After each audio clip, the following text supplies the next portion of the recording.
On Saturday, Israel launched its full-scale invasion of Gaza, launching Operation Gideon's Chariots.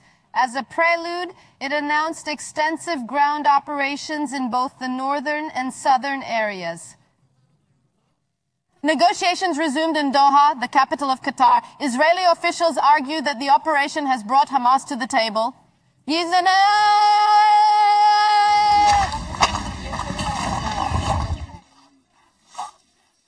We just want this war to end. As part of Operation Gideon's Chariots, Israel launched a large-scale ground operation in the northern and southern parts of Gaza. In preparation for the operation, the Israeli army announced last week that it had hit more than 670 Hamas targets in Gaza. As the ground offensive intensifies rapidly, the Salilists are once again being expelled. These images were captured in Jabalia in northern Gaza. Civilians are once again on the road from north to south, ordered by the Israeli army to evacuate. They are bombing our homes. They treat us as if we are animals and not human beings. On Saturday, Israeli Prime Minister Benjamin Netanyahu announced the launch of Operation Gideon's Chariots in Gaza to increase pressure on Hamas. As previously planned, the operation was launched as soon as U.S. President Donald Trump returned from his Middle East tour. The aim is to take full control of the Gaza Strip, making the occupation permanent and squeezing the Palestinians into a narrow area in the south. The Netanyahu administration also wants to send a message to the Israeli public with the name of the operation.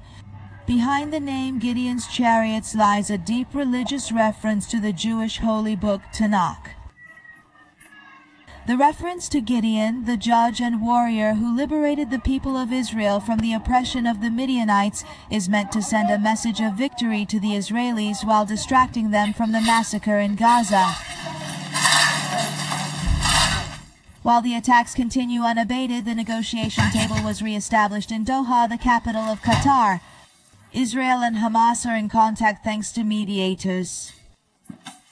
The parties sat at the table without any preliminary flaws. It is aimed to make progress on the hostage swap. Israeli Defense Minister Israel Katz argued that the extensive attacks they launched brought Hamas to the table. Obviously, this is the beginning of the beginning of the beginning of the beginning of the beginning of the beginning of the beginning of the occupation. Hamas is in favor of a ceasefire agreement that would bring the war to a complete end and demands a complete Israeli withdrawal. Tel Aviv, which has opposed this demand from the beginning, says it will not end the attacks until all hostages are returned and Hamas is completely eliminated. The families of the Israeli hostages are outraged by Netanyahu's non-compromising stance. They organize demonstrations in Tel Aviv every Saturday to demand a ceasefire as soon as possible.